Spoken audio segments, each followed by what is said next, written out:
Plays Dan is filmed in front of a live thuggy sacrifice. I don't think he plans that far ahead.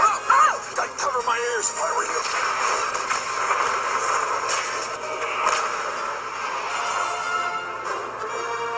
Horrendous! Poppy shit. Horrendous poppy shit. Anus bubble. Cancer sore. Vomit dick. Douche sucker. Turd. Well, I, for one, loved it. Shut up, Rob. You're a dick.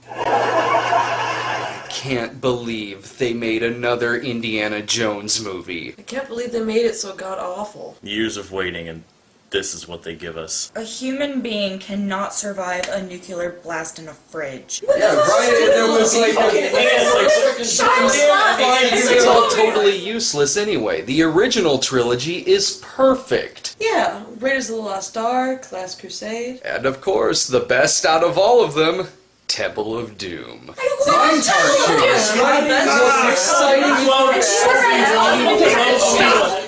I'm sorry, I hate to interrupt via bad green screen effect. I don't even know where you guys are positioned. Hopefully you're looking in my direction, but I'm sorry, I can't let this fly! What are you talking about, 80s Doug? Temple of Doom sucks! Bullshit! I have never heard in my life.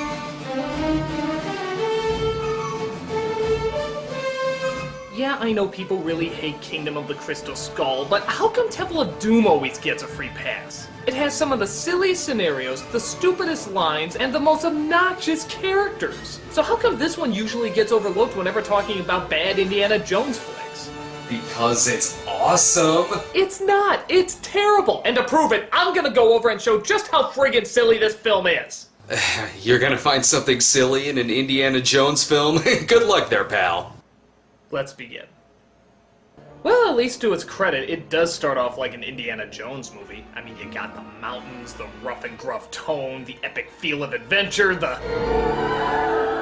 dancing Broadway singer, the line chorus, the tap dancing number. Did I just pop in a copy of That's Entertainment by mistake?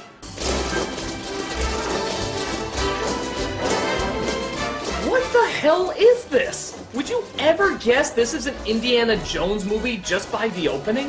Well, that's why it's so great. It plays with your expectations, and it catches you off guard. But it has nothing to do with anything. I keep expecting the cast of Blazing Saddles to bust in. It's on you. I'm working for Mel Brooks. Well, it turns out this musical number was at a high-class restaurant in Shanghai. Though where they hit that giant soundstage they were dancing in earlier is anybody's guess.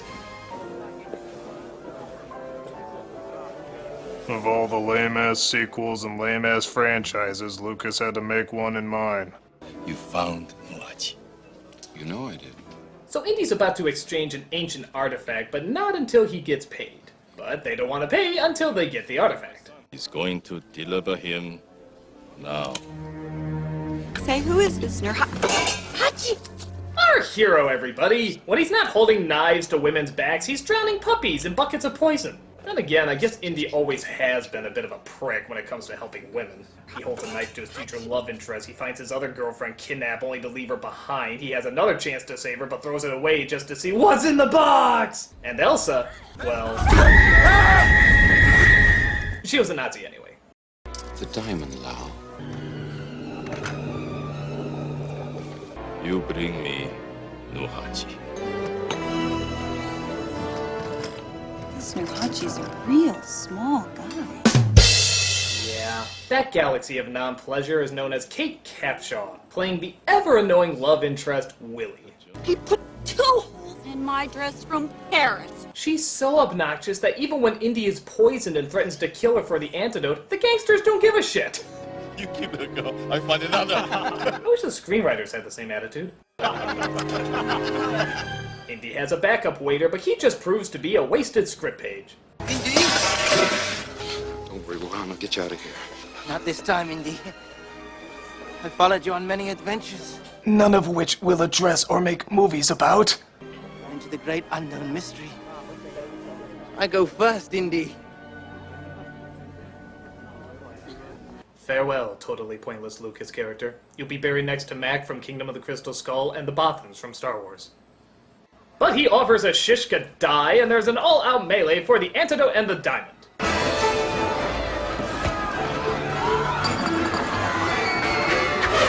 Thank God they have the world's slowest moving knives. But he manages to fight his way out using the cover of balloons!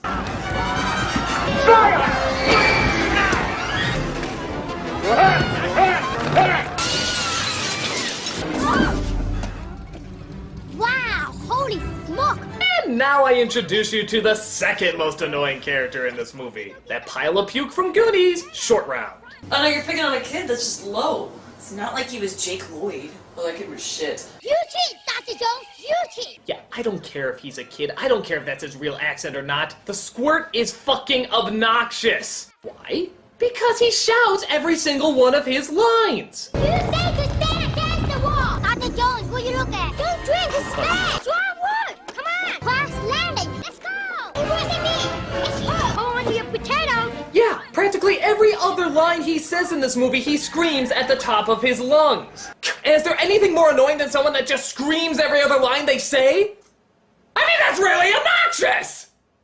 But on the plus side, at least we know Lucas would never partake in another overly annoying racial stereotype in his film career. He'd just save himself for the especially annoying ones.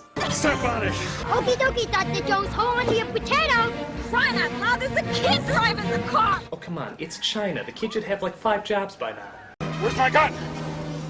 Where's my gun? I burnt my fingers and I cracked a nail! That's right, folks. We just did a broke a nail joke. We've successfully insulted both women and Chinese, and we haven't even gotten to the Indian stereotypes yet. Let's celebrate with a pointless Dan Aykroyd cameo. Ah, Dr. Jones, I'm Weber. I spoke with your assistant. We've managed to secure 3 seats. But there might be a slight inconvenience as you will be riding on a cargo full of live poultry. And we wonder why we don't see him in movies anymore. Nice try, Lao Che!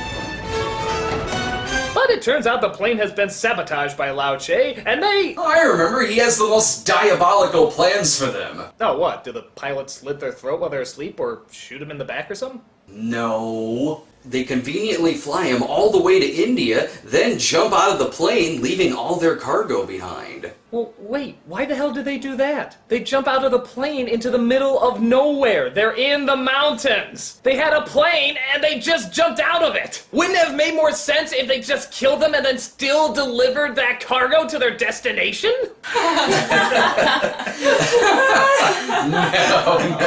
No.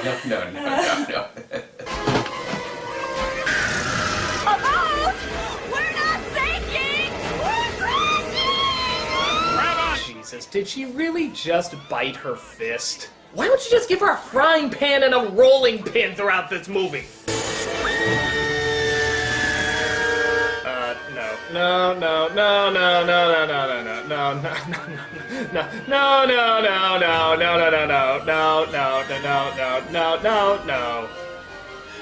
Yeah, I don't care if it's Indiana Jones. That is one of the stupidest things I've ever seen. I mean, I gotta be honest. It's gonna be really hard to top that. No.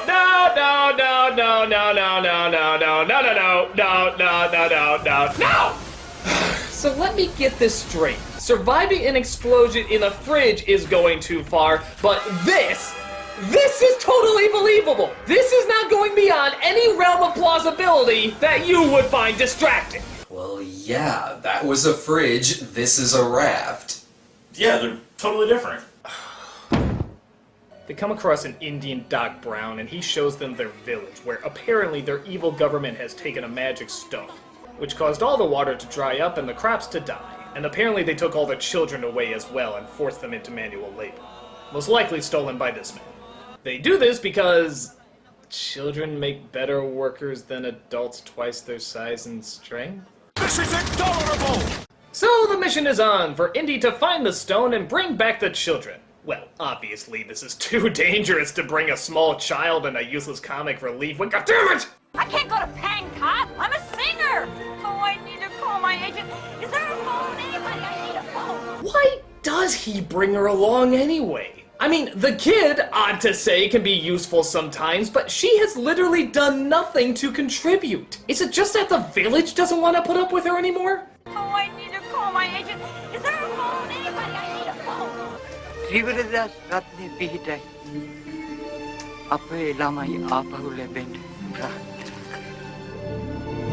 Well, maybe somewhere down the line she'll do something of value. Oh, God. Oh, quit complaining. This is expensive stuff. Oh, pipe down, you big baboon. This doesn't hurt. You know what you really need? You really need a bath.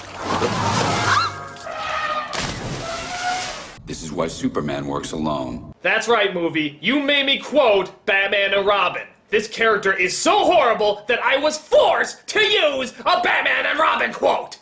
I was happy in Shanghai. My friends were rich. We went to parties all the time in limousines. I hate being outside. Shut up! I can't stand it anymore!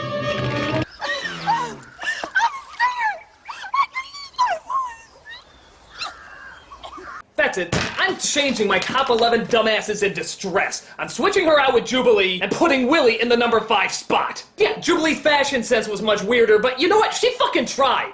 Her... Oh, Christ! Take her out, Marion! By God, she's awesome.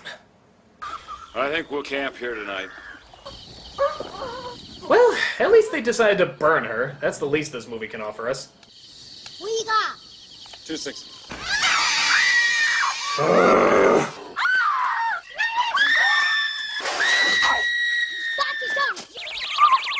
What, did they take a shortcut through the Bangkok Zoo? Every animal in the world is in this friggin' area. All we need is Pee Wee Herman to turn on his goggle lights.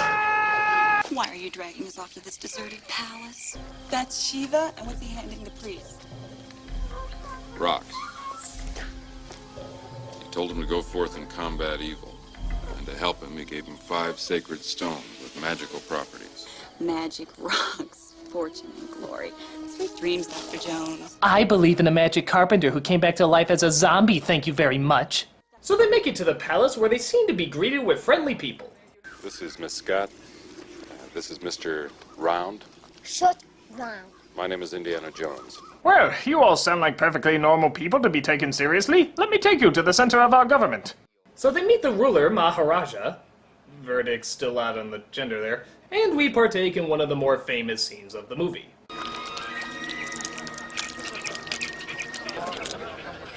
People not eating? I had bugs for lunch. You know, as a person who loves Indian food, I should be insulted by how culturally insensitive this is, but if there is a culture that can make this stuff taste good, by God, it's the Indian culture! So I'll give it a pass. Chilled monkey brain.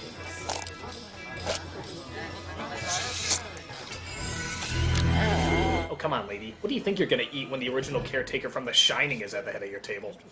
There are no stories anymore. So the Prime Minister says he never heard anything about stones of power or kidnapping children, which means this gives Indy plenty of time to check on his Willie. No, I'm not kidding. That's literally how he puts it. I think I'll just check on Willie. Check out the reaction on that kid. If a man said he was going to check on his Willie in front of me, I would have the exact same reaction. I think I'll just check on Willie. That's all you better do.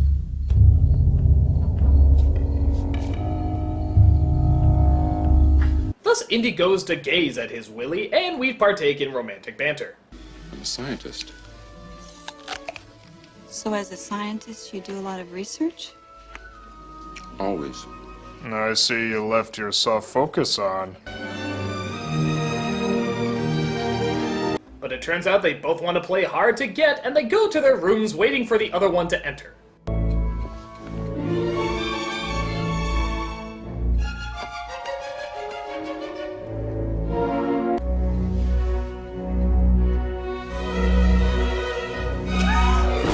Okay, Williams, tone down the whimsy on the comedy music. You're making Looney Tunes music look subtle. Going.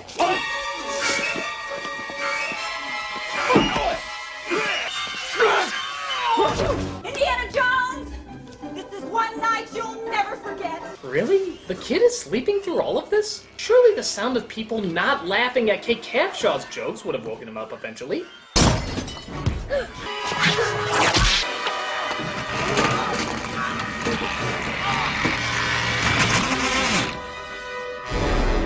And that wins for silliest Indiana Jones death. And given the death scenes in these movies, that's pretty impressive.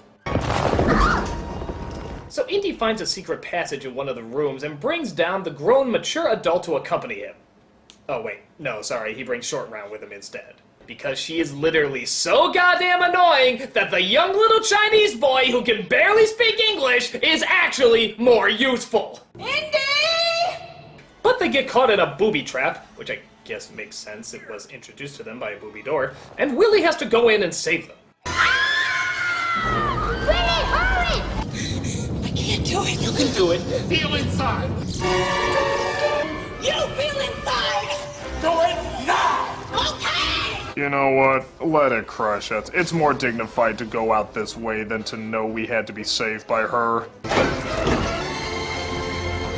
They escape the trap and work their way to a sacrifice that I'm sure the Hindu religion is totally behind.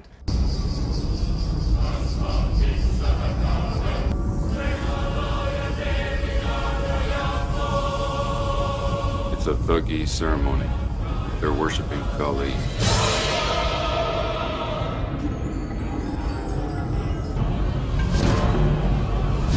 No, it's the man whose hand's a fake guy. Hey, give some credit. That guy's phony baloney nonsense is probably closer to a real religion than this one is.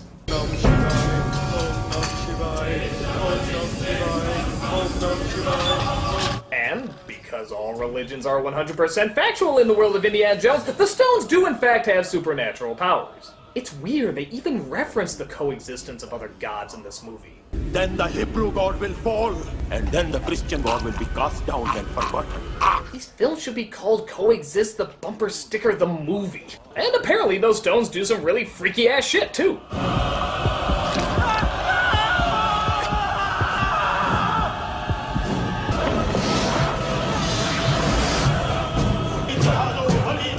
Bali chढ़ा bali chढ़ा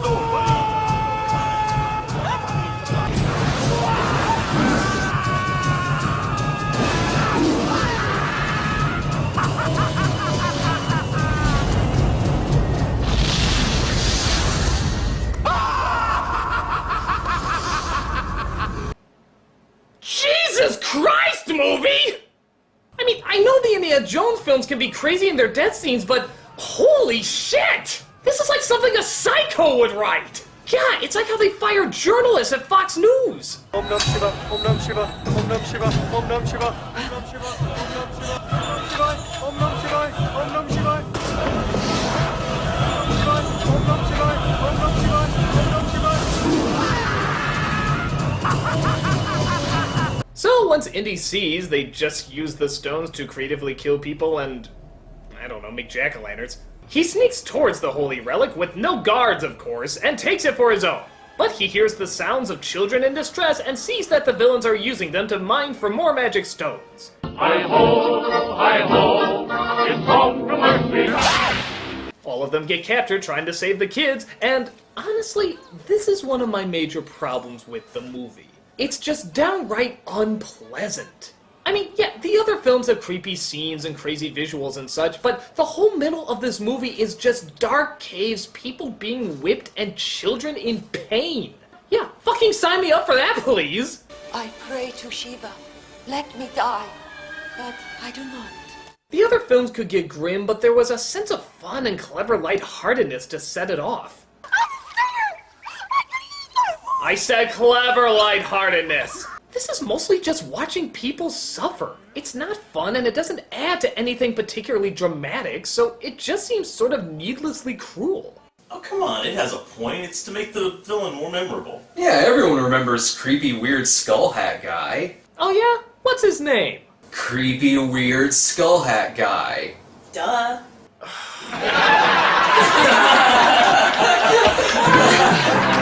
80s Dan meets the Nostalgia Critic. We'll be right back after these messages.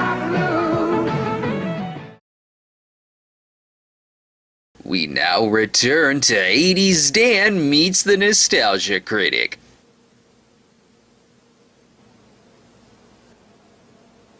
Hello? You guys okay?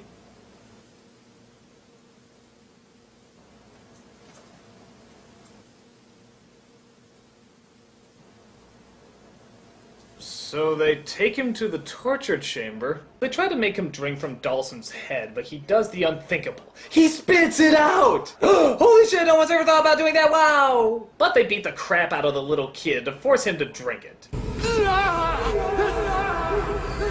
So the juice apparently turns Indiana Jones into Bizarro Indiana Jones, totally possessed by the worst of humanity.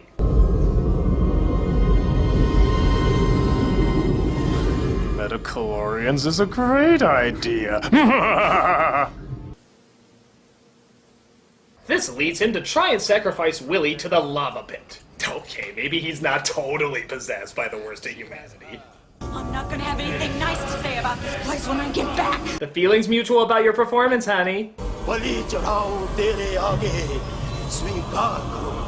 The villain, for some reason, doesn't take her heart out. A shame, I was looking forward to rewinding that a few times. But the kid manages to escape his chains and try to help Indy. How come he's the only kid who figured out how to break his bonds? Did really none of the other kids figure out just to smash the chains with a digging tool? Maybe being a Chinese kid, he's used to escaping physical labor. Sadly, though, he isn't able to snap Indy out. Wake up, Dr. Jones! Wake up! I love this scene. It's nothing but abuse to Willie and Short Round. I could watch it forever. Wake up! Wake up! But Short Round burns Indy's ribs with fire, which somehow affects his stomach and or brain and brings him back to normal.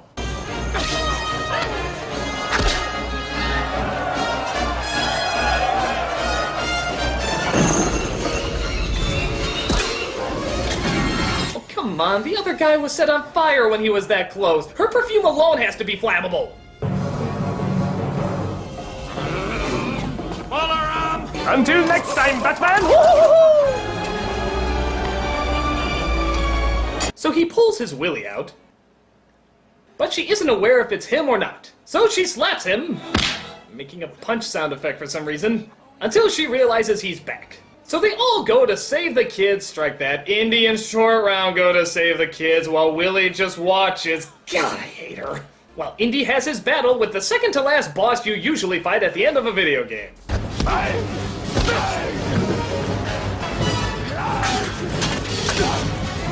You know, the fight choreography in this ranges from action-packed to goofy cartoon.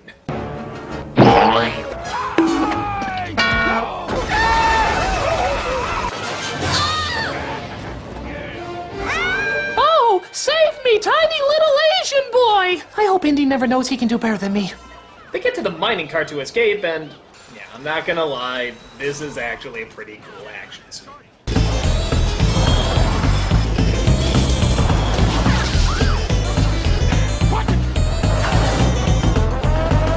Though it is weird how the kid's arms and legs suddenly grow double their size when they're fighting over him. He looks like a Chinese Stretch Armstrong. They get split up, and, big shock, Willie and Short Round are captured. Oh, come on, lady. Tommy was so yelling is less over the top than that. You're tearing me apart, creepy weird skull hat guy!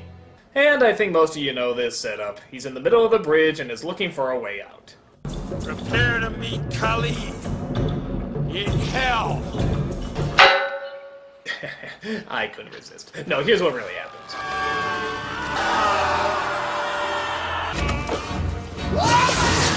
God, those gators only have a taste for black cloth. I think the real guy swam away like a minute ago.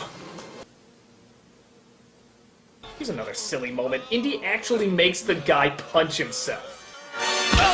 Were half of these fight scenes choreographed by a 5th grader? Quit sacrificing yourself to Kali! Quit sacrificing yourself to Kali! Get out! And I'm not sure what the point of this is. Haha, now I don't have to pay for his healthcare! They fight over the stones when Indy says one of the more strange lines in the movie. You betrayed Shiva. He says the magic words in the rock burn out of the bag, with the villain falling quickly behind, but what I don't get is why he's so pissed that he betrayed Shiva. He said it was all mumbo-jumbo earlier in the film, so why is he suddenly so invested? You betrayed Shiva. I will totally steal Jewish artifacts and become immortal, but anyone who betrays Shiva, fuck you! So Indy saves his Willie, gets one of the stones back, and returns the children to the village. No more adventures with you, Dr. Jones. Sweetheart, after all the fun we've had together. If you think I'm going to deli with you or any place else after all the trouble you've gotten me into, think again, Buster.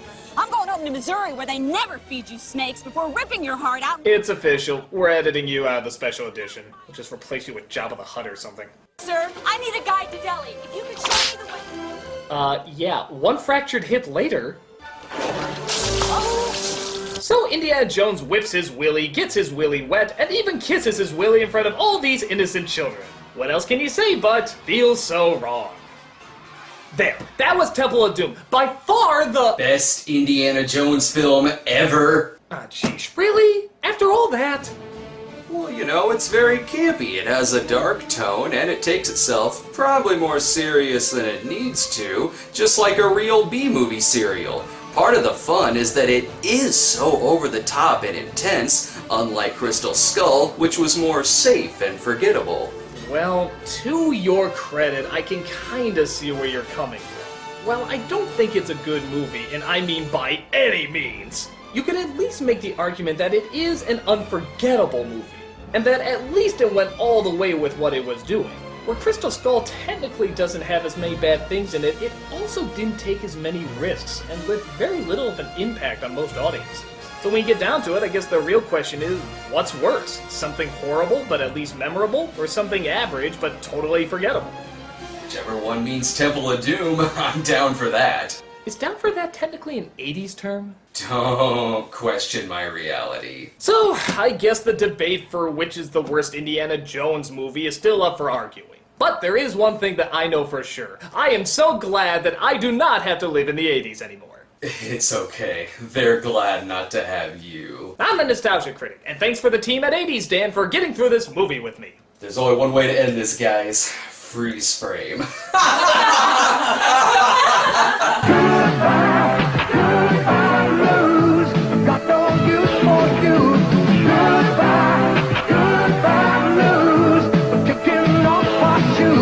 Taking them off and hanging them up and trying on something new. So hello, sunny skies. Goodbye blues, goodbye, goodbye blues. Goodbye. How do you do that?